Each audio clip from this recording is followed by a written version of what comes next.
Hey guys, it's Drew again. Having goals when you collect is so important, but are finishing those goals all it's cracked up to be? I got a text yesterday and it got me thinking about something and I wanted to share it with you today. You want to know what I'm talking about? Well, let's check it out.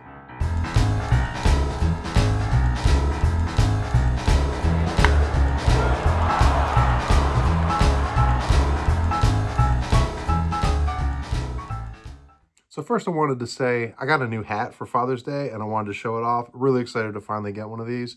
So thank you to my family, to my kids for getting it, and thank you to my best friend Scott for creating it. But enough of that. I wanted to share something that I had been thinking about yesterday. So it all started back in Strongsville. I was having a conversation with a good friend of mine, another YouTuber, John from 3D80s Kid, and we were just talking about life. We were talking about goals and what we're looking for and this and that. And while we both had pickups and we had our lists, he asked me something specific. He asked me how my Carl Erskine collection was going. And as you may know, I collect Carl Erskine, the pitcher from the Brooklyn Dodgers. And my goal was to get every card printed of him while playing days. And one of the nice things about Erskine is also one of the downsides of what this video is about. And the fact that he wasn't a superstar, he's not a Hall of Famer. There's really no thought that he might or should be in. But he was a good player. He was a solid player. But it was his character and his story that I was attracted to, and I became a huge fan of his over years, and I wanted to get everything. But because he wasn't a superstar, he doesn't have tons of cards and tons of issues, so it's a very relatively easy task to get. Now it's not simple, but there's a few items that are pretty hard to find, kind of scarce, and I thought it would be a nice challenge as I went.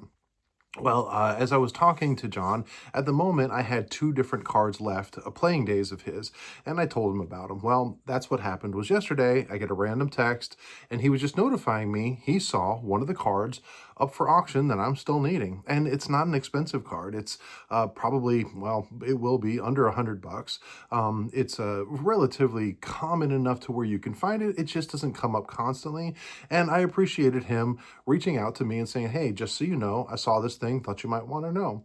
So I was kind of excited, and I was talking to my wife about this is, hey, by the way, I've got this card. I don't buy much on eBay ever. And I told her, and she said, oh, okay, what are you going to spend? Are you thinking about getting it? And then she asked the question, well, after this, what do you have left? And I said, well, there's one more card of his that I'm aware of that I could still get. And that kind of got me thinking, like, what happens after that?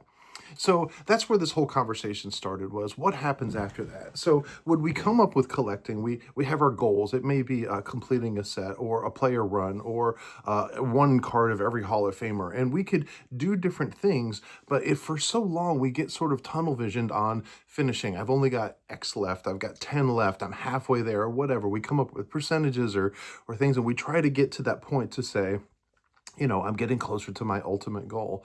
And this has happened to me in the past where I get to the end and finishing isn't all it's cracked up to be. I mean, don't get me wrong. I appreciate, the completionist of finishing a set or getting that last item. And it's really exciting to do that. But then after that, some of the thrill is sort of gone.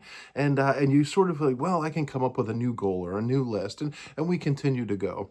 When I was growing up, my mom used to say something, and I thought it was kind of weird. But I really understand it now that I'm much older. She used to just say, well, I would come home where I would talk about this and that. I would talk about, oh, I can't wait to get out of school. I can't wait for summer vacation. I can't wait for Christmas to come. I can't wait for whatever.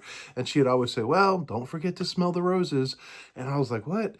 And I understand now what she was talking about was what we sort of talk about how this is a a journey, and it's not about the destination, but it's about what's along the way. And she would say, don't forget to smell the roses, as in, like, don't forget to take time every day to be thankful for what you have, to look around and to really appreciate how you've gotten to where you're headed towards, and because that time will go. It's really kind of wisdom in an odd little saying that I didn't get as a kid, but I absolutely get now as an adult, and especially as a parent. My older daughter, about 3 years ago, she was kind of in that moment and she was kind of down because she had been waiting for some big event and it was over. And then she's like, "Oh, I don't have anything to look forward to." And I said, "Yeah, but what it is life is sort of like a dot to dot picture. You know, when you first look at it, it's just a bunch of dots. But then as you slowly connect those dots, a picture starts to form of what this creation or this picture is, and that's what life is like. As you start to grow older, you're connecting a dot to a dot, and then you go to the next dot. You can't really skip over a dot and have the entire picture make sense. And I told her that her life was being created, her life was evolving into this beautiful masterpiece of a creation, one dot at a time. So instead of worrying about, in her mind, who am I going to marry or what am I going to do when I grow up, picture the dots along the way and look forward to the next dot, because that's what you're going to look forward to, and that'll be a place that you can put your mindset on. And it's become this phrase within our household now of, well, what's your next dot? So when something else happens, we say, well, what's your next dot? What's something you can look forward to and enjoy, the not the massive journey, because that's going to happen over time, but the next journey. It's this week or today or next month or whatever. And sometimes they're big highs and sometimes they're just little things, but always stop and look at those dots. And I thought about this with this Carl Erskine collection. I have 2 cards left. I may or may not win this card that's up right now, and if I do, of course, I'll share it with you. And then finally, I'll find the last one at some point in time. But then what? I'm kind of done with this, I don't know, 10-15 year journey of slowly putting together this Carl Erskine collection. So I want to remember that collection over time of the dots that it took, starting with some, probably low grade common card to getting my first autograph to TTM and so on and so forth. I want to share a couple of items, because this is a card collecting channel after all, about some of the dots along the way, unexpected dots, and how big that they are. And I've shown these cards before, but still, it's a great opportunity. So the first one is, this is his most scarce card. In fact, as I kind of researched and stuff and looked, I can only find there's only 7 copies graded of this card. But this sort of unexpectedly came up and became a huge dot along my journey of collecting Carl Erskine. And I was able to find in an auction that went way under the radar and way cheaper. And I'm talking maybe 20% of the overall what I was anticipating the card to go for, I was able to get it for, and that's the 1953 Briggs Meats. And it's a kind of a, it's not a super fantastic, great color card, but it's got a great picture of his smile. And it's, like I said, it's a very scarce card. There's not a whole lot of them out there. And again, it flew under the radar. And I was able to find this. And this is a huge dot when I look back at the picture that had been created of me and my journey collecting Carl Erskine. And the other thing I did show briefly in a video was, my wife got this for me for Christmas this past year. And as far as I could find, now if you know of any other, please let me know, because I would love to know about it. But this is the only time that Carl Erskine appeared on the cover of a magazine. And it's a little one, a little weekly baseball digest. But she got me this, and I know another guy out there who has the exact same copy, except his is autographed.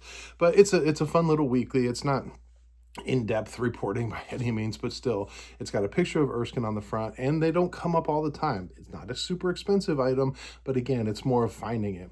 So these 2 items represent dots that were unexpected within my collection of Carl Erskine, and I was just thinking about this concept. So what's after this Carl Erskine when I finish it? I don't know, but I want to enjoy the journey along the way. I want to stop and smell the roses, and I want to remember the dots along the way that created this picture of my journey of collecting Carl Erskine. And I thought I wanted to share that with you today. Let me know what you think. What's your next dot? What's coming up for you that you can't wait? It could be the National. It could be completing a set. It could be finding out a rare card or something that you don't know about. But enjoy the journey. Stop and smell the roses. And don't forget to count your dots along the way as the picture gets created. Until next time, you guys be good.